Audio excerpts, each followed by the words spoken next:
सतनाम वाहिगुरु साहिब जीओ। आवो सिख सतगुरु के प्यारे हो, गावो सच्ची बाणी।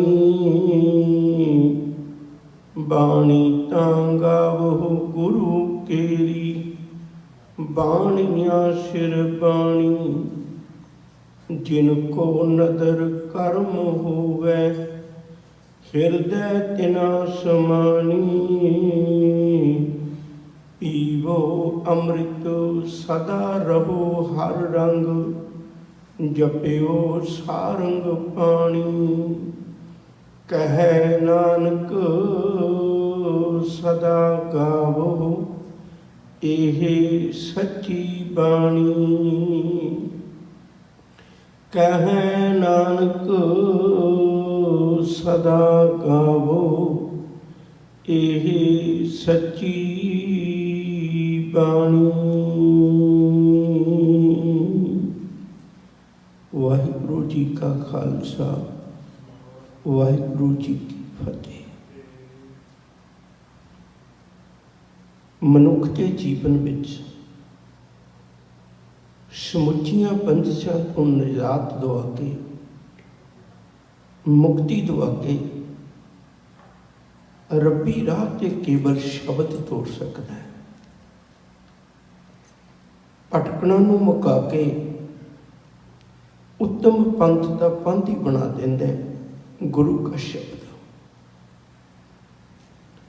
इसलिए पिछली पौड़ी विच आपां विचारिया सी, अनेक जूनी भरम आवे, फिर सतगुर मुक्त ना पाए। फिर मुक्त पाए लाग चरणी, सतगुरु शब्द सुनाए। वो जिहड़ा शब्द है उन्होंने इस पौड़ी विच सतगुरु जी ने सच्ची बाणी कह के सन्मानिया। प्रोफैसर प्यारा सिंह पदम ने गुरु ग्रंथ महिमा कोश लिखिया है। उस कई तरह की मुक्ति का जिक्र किया है। माया तो मुक्त होना, विकारां तो मुक्त होना, लोक लाज तो मुक्त होना,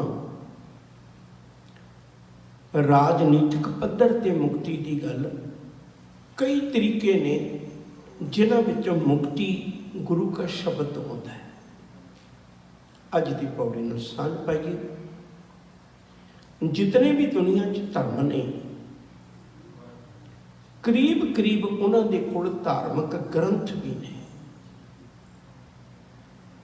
पर उन्होंने धार्मिक ग्रंथों विचों कि गुरु ग्रंथ साहब जी का जिहड़ा दर्जा है वो सर्वोत्तम उच्चा है। क्यों? जदों आपां पुराने धर्मां नूं विचारने हैं तो जिवें वेद ने, 4 वेद ने, ऋग वेद है, यजुर्वेद है, साम वेद है, अथर्वण वेद है। सब तो पहला वेद ऋग वेद है। हुण ये वेद का अर्थ होंदा ज्ञान। ये लंबेरा समा ज्ञान जिहड़ा सी लोकां ने मूँह जबानी याद किया होया सी। सामने बैठ जाते सन लोग, घर बार छड़ के आ जाते सन, तो लमेरे कई साल ला के उन्होंने ज्ञान नूं याद करते सी। वो मूँह जबानी सी। सैकड़े साल मगरों उन्होंने लिखती रूप दिता गया। मैं एक पल तुहाडा ध्यान दिवाउणा चाहुंदा, फिर आपां इसे गल वल आवांगे। जिहड़ी गल मूँह तो कही गई है उहदे अर्थ बड़े तब्दील हो जाते हैं। छोटी जी उदाहरण देण लगा, रोको मत जाने दो, छोटा जिहा एक शब्द है।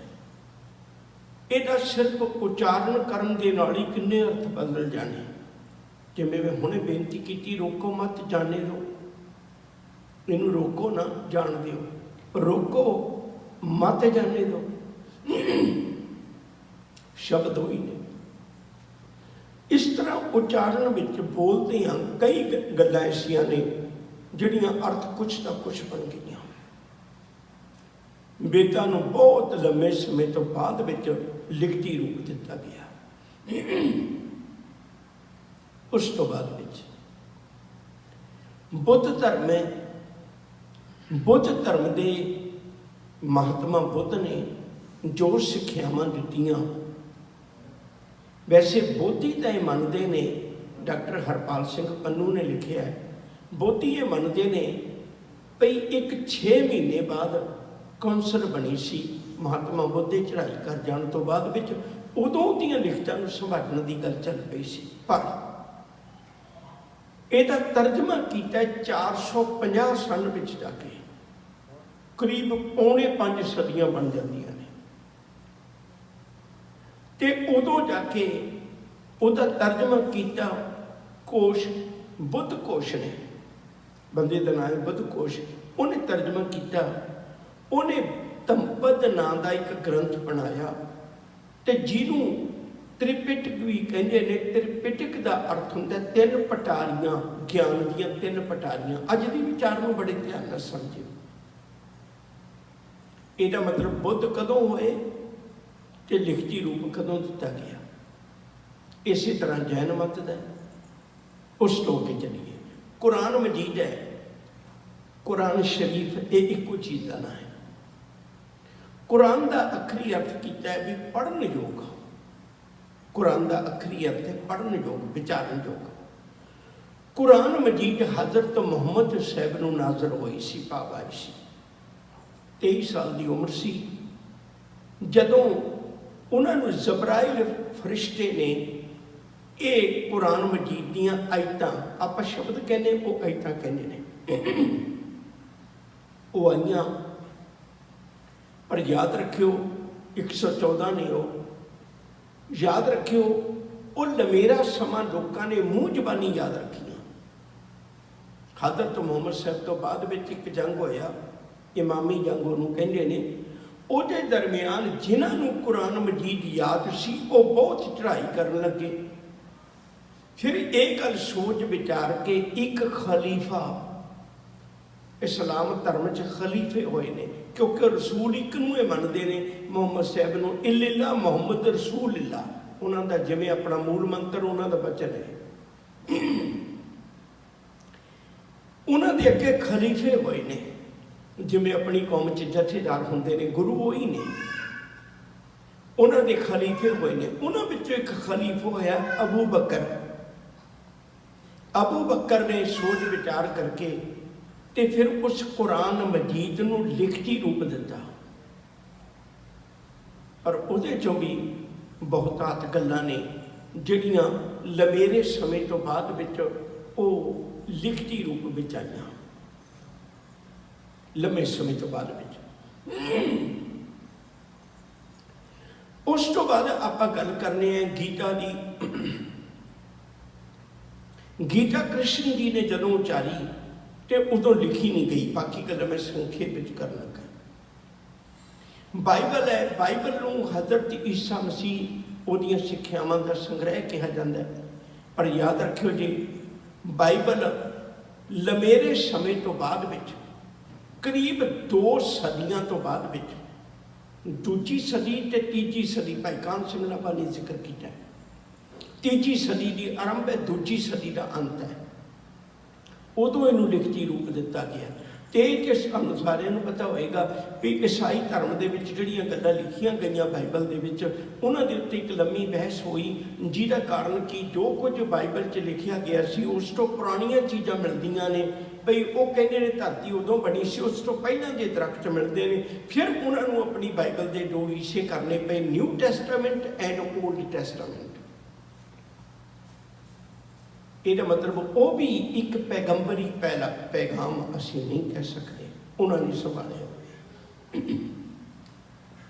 इस तरह दियां अनेकां गल्लां बाकी धार्मिक ग्रंथां चों भी मिल जांदियां ने। हुण आपां अपनी गल वल आईए, मैं सिर्फ संखेप दिया ध्यान तुहाडे वल दोया। गुरु साहिबां वल चलीए। गुरु नानक साहब जी के 974 शब्द 19 रागां विच गुरु ग्रंथ साहिब च अंकित ने। पर याद रखियो किसी होर दे हाथ दे लिखे हुए नहीं, ये किसी होर दे हाथ दे लिखे हुए नहीं। ये धन गुरु नानक साहब जी के खुद दे अपने हाथ में लिखे हुए ने। साडे कोल की सबूत है? साडे कोल की सबूत है? ये सबूत मिलता है।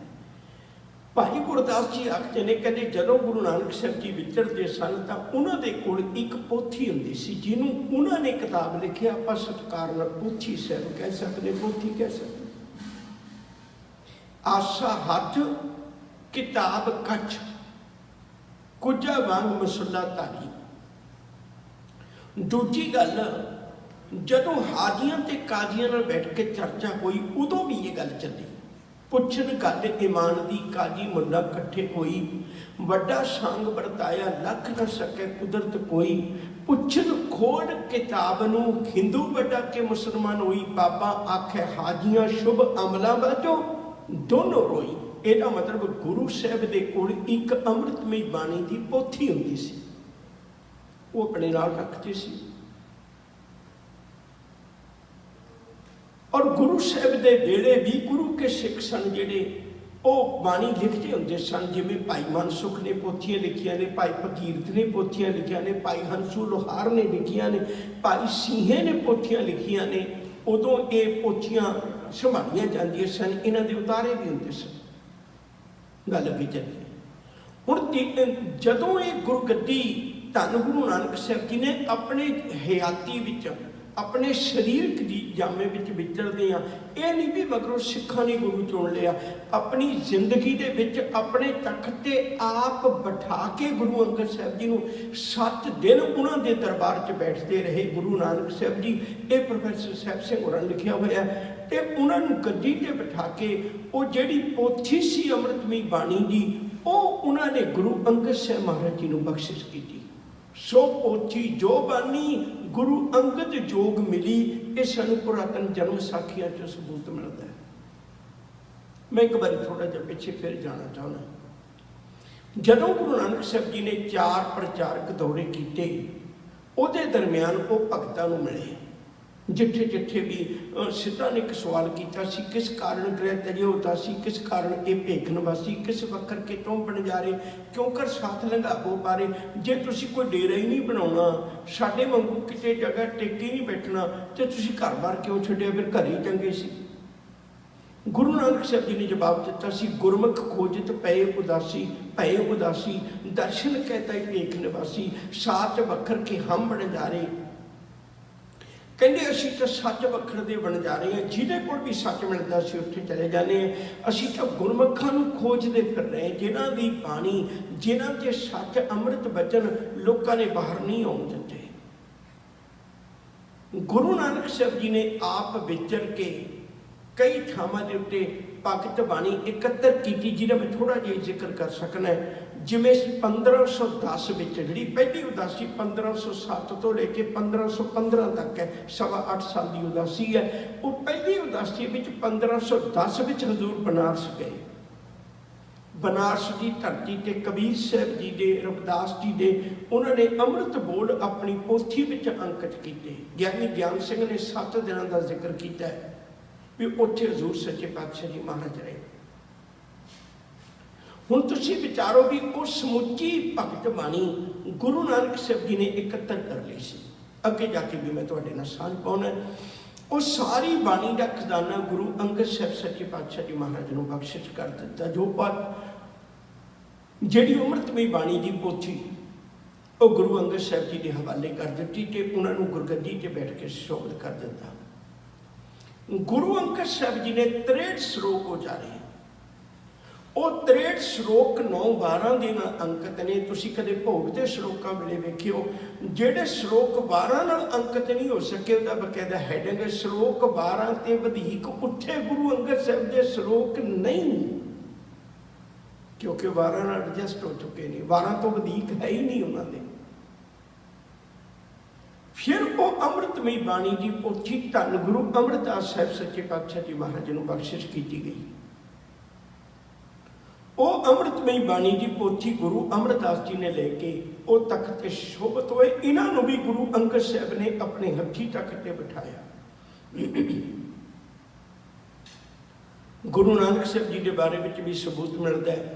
लहणे की फराइया नानका दोही खट्टी है, जो तोहा जुगत साए सह आया फिर बसती है। वही जोत जुगत अगे तोड़ दी गई।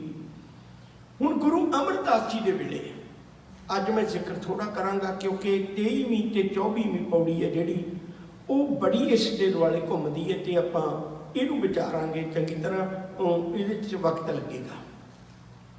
मैं पर बेनती करन लगा सर, हुण तुसीं गुरु नानक साहब की बाणी पढ़ो, उहदे च कच्ची बाणी पक्की बाणी का जिक्र नहीं है। गुरु अंगद साहब जी की बाणी पढ़ो, उहदे विच भी जिक्र नहीं है। पर जदों गुरु अमरदास जी का जिक्र आता है तो उदों गल आएगी। क्यों? थोड़ा जिहा जिक्र आपां कल करांगे, थोड़ा जिहा अज करांगे। हुण गुरु अमरदास साहब सच्चे पातशाह जी के वेले उस समुची बाणी का खजाना सतगुरु जी ने 17 रागां विच गुरु नानक साहब जी वाले ही 17 राग वरत के तुखारी ते तिलंग राग नहीं वरतिया, ते 17 राग गुरु नानक साहब जी वाले ही वरत के 885 शब्द, मैं एक बार फिर दोहरा दिया, 974 शब्द गुरु नानक साहब जी के 19 रागां विच, 63 श्लोक गुरु अंगद साहब जी के, 885 शब्द धन गुरु अमरदास जी के, ते 17 रागां विच उस समुचा खजाना संभाल के रख लिया। उदों बाणी की पोथियां दे उतारे हुए, जिन्हों आपां बाबा मोहन जी वालियां पोथियां जां गोइंदवाल साहब वालियां पोथियां कह के सन्मानते हैं, वो जिहड़ियां पोथियां ने उहदे विच याद रखो जे भगत बाणी का भी जिक्र है, 4-5 भगतां की बाणी उन्हां पोथियां च अंकित है। ਇਹਦਾ मतलब ਜਿਹੜੀ भगत बाणी है गुरु नानक साहब ने इकत्तर कर ली सी, ਉਹਦਾ उतारा है। एक वखरा पक्ष है, इन्हां दा जिक्र अगे जाके फिर आएगा। हुण जदों गुरु अमरदास जी ने गुरगद्दी दी गुरु रामदास जी नूं, उदों बाणियां दीयां पोथियां फिर बख्शिश कीतियां।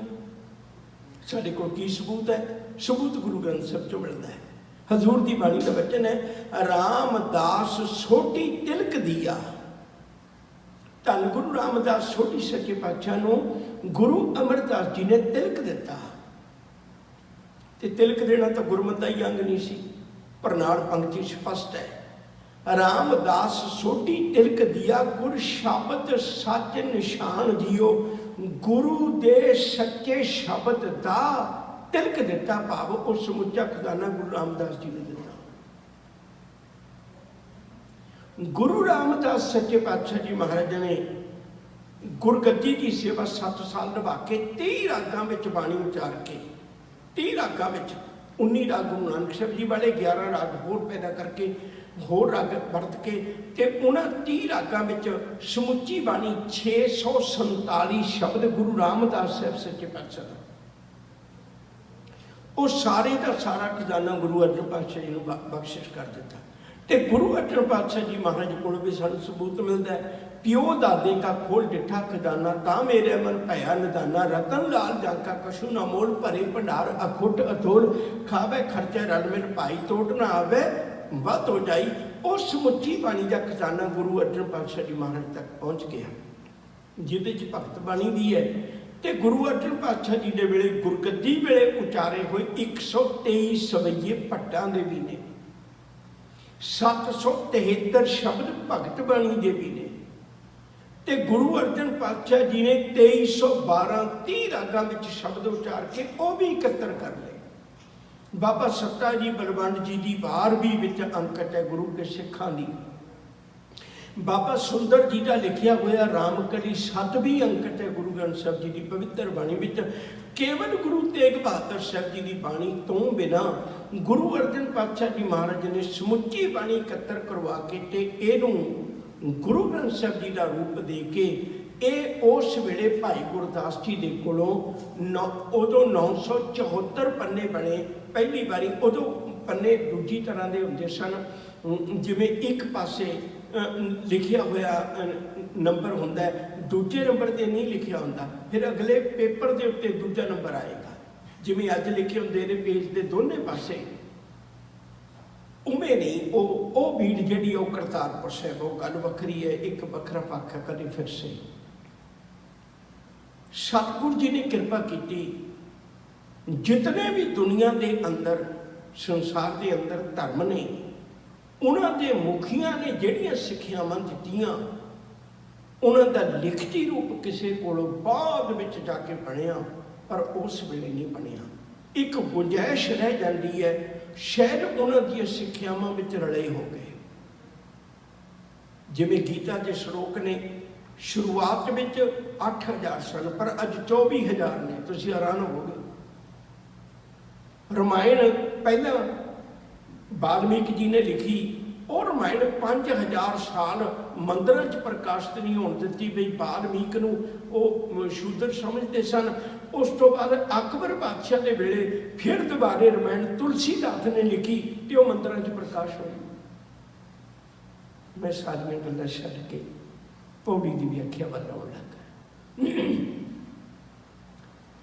आवो सिख सतगुरु के प्यारे हो।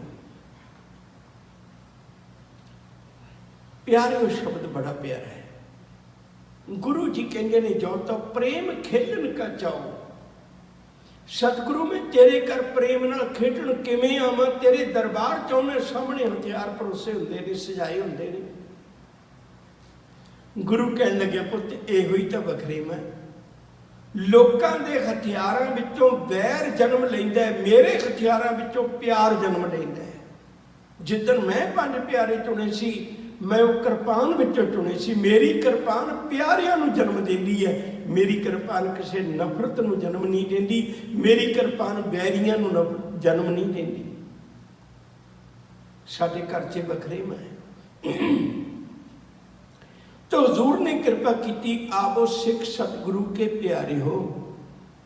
जेड़े सतगुरु के प्यारे ने, जेड़े देहधारियां दे प्यारे ने, पखंडियां दे प्यारे ने, भावें ना बाणी पढ़न, क्योंकि बोल उसे दे प्यारे लगते हैं जिहदे नाल प्यार होवे। जिहदे नाल प्यार नहीं, उहदे बोल भी कदे प्यारे नहीं लगते। तुसीं वेखियो कदे पुराने समय के अंदर चिट्ठियां पाईयां जांदियां सी।